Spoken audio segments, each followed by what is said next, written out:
पुरानी कहावत बिल्कुल चरितार्थ होती है कि कोस कोस पर पानी, हर 10 कोस पर पानी। माता के गर्भ में 9 महीने की अवधि में जब बच्चा रहता है तो माता के हृदय की धड़कन उसका सबसे ज्यादा सुनने वाला शब्द होता है।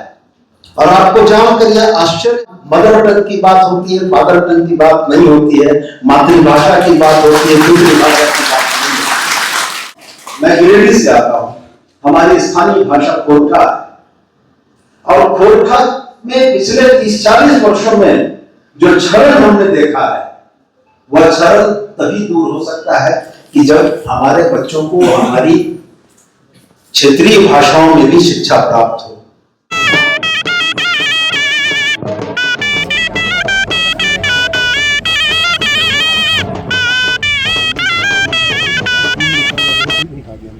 पलाश के इस कार्यक्रम में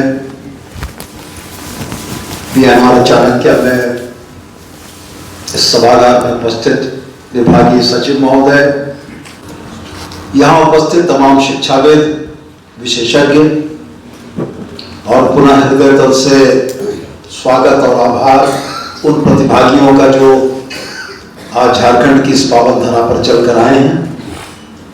और निश्चित रूप से इस मॉड्यूल का सबसे निचली कड़ी, सबसे निचली इकाई हमारे शिक्षक और शिक्षिकाएं जिनमें कुछ आज यहाँ सम्मानित हुए हैं और निश्चित रूप से प्रेरक बनेंगे अन्य शिक्षकों के लिए किस तरीके के उचित कार्यक्रमों में समुचित भागीदारी उनको भी राज्य के पैमाने पर सम्मानित होने का अवसर प्रदान करेगी। सबसे पहले तो मैं धीर झिंगरन साहब का बहुत धन्यवाद और बड़ी सराहना करना चाहूंगा कि जिस कार्यक्रम की रूपरेखा का उन्होंने निर्धारण किया, हमारे विभागीय अधिकारियों ने जिस तन्मयता के साथ इसको धरातल पर उतारने का काम किया, ये निश्चित रूप से प्रारंभिक शिक्षा की दिशा में एक बहुत मजबूत और ठोस पहल है। झारखंड के परिपेक्ष की बात अगर हम करें तो इस बहुलतावादी देश का, भारतवर्ष का यह सबसे खूबसूरत नगीना है जिसमें वो पुरानी कहावत बिल्कुल चरितार्थ होती है कि कोस कोस पर पानी, हर 10 कोस पर पानी। 5 जनजातीय भाषाएं हैं और 4 क्षेत्रीय भाषाएं हैं। हम एक भाषा में इन 24 जिलों को, इस छोटे से झारखंड राज्य को नहीं पिरो सकते हैं। जब भाषाई फूलों को पिरोने की बात आएगी तो उसमें कम से कम 9 फूल होंगे, तब झारखंड का समुचित प्रतिनिधित्व होगा। झारखंड के 24 जिलों में उन जिलों को इंगित किया गया था जहां पर कि पलाश की परियोजनाएं चल रही हैं। तो मैं यह देख रहा था कि झारखंड के 24 जिलों में मात्र 8 जिलों तक हम अपना विस्तार कर पाए। मैं इस बात से बिल्कुल सहमत हूं कि धीर झिंगरन साहब ने जो सोचा कि शुरुआती पढ़ाई बोझिल न होकर रोचक हो, यह बड़ी जरूर है, लेकिन इसके एक वैज्ञानिक आधार भी है।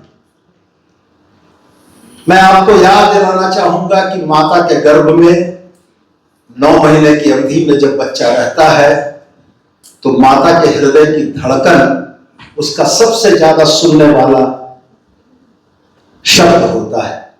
और आपको जानकर यह आश्चर्य होगा कि माता की धड़कन 72 बार धड़कती है तो आदमी के, व्यक्ति के जीवन में तबले की 72 ताल वाला कोई भी संगीत सबसे ज्यादा अच्छा लगता है। यह उस बात को इंगित करता है कि माता ही प्रथम शिक्षिका है। गर्भ के 9 महीने हो या स्कूल जाने के 3 साल हो, इन दोनों ही समय में उसकी प्राथमिक शिक्षा माता के मुंह से निकली हुई वाणी से ही होती है। इसलिए आज मदर टंग की बात होती है, फादर टंग की बात नहीं होती है, मातृभाषा की बात होती है, दूसरी भाषा की बात नहीं होती। मैं बहुत इस बात से, इस प्रोग्राम की गंभीरता, इस प्रोग्राम के सोच से की सराहना करता हूं कि आज राष्ट्र निर्माण या राज्य निर्माण या अपने प्रदेश की बेहतरी के लिए अगर बुनियादी तौर पर शिक्षा को समग्र और सरल और व्यावहारिक हम नहीं बना पाए तो फिर ये सतही तौर पर ब्लैक बोर्ड से सुलेख उतारने वाली शिक्षा व्यक्तियों का तो निर्माण करेगी, नागरिकों का निर्माण नहीं करेगी जिनके पास अपनी मेधा और बुद्धि होगी। तो आज उस दिशा में झारखंड सरकार ने विभिन्न मार्गों से, विभिन्न स्रोतों से, विभिन्न तरह के सहयोग और सुझावों के आधार पर एक बेहतर कदम उठाया है। भाषा नीति भी निश्चित रूप से एक महत्वपूर्ण विषय होगा और मैं अपने विभागीय सचिव से भी और माननीय मुख्यमंत्री से भी जरूर से आग्रह करना चाहूंगा कि वह हमारी जो क्षेत्रीय भाषाएं हैं, खोरठा, नागपुरी, पंचपरगनिया और कुरमाली, इनके बगैर झारखंड की परिकल्पना अधूरी है और हर तस्वीर के दो पहलू होते हैं। मैं धन्यवाद करना चाहूंगा इस कार्यक्रम के प्रणेताओं को जिन लोगों ने इसको सोचा। आप इस कार्यक्रम के माध्यम से बच्चों को एक स्वाभाविक शिक्षा प्रदान कर रहे हैं और मैं इसके दूरगामी परिणामों की परिकल्पना कर रहा हूं। जब हमारी जनजातीय और क्षेत्रीय भाषाएं लुप्तीकरण के कगार पर हैं और अगर हमारे बच्चे उन भाषाओं को सीखते हैं तो वैसी स्थिति में हमारी भाषाएं संरक्षित होंगी, जिसका पहला प्रयास पूर्ण रूप से बुनियादी तौर पर स्कूलों से होने जा रहा है।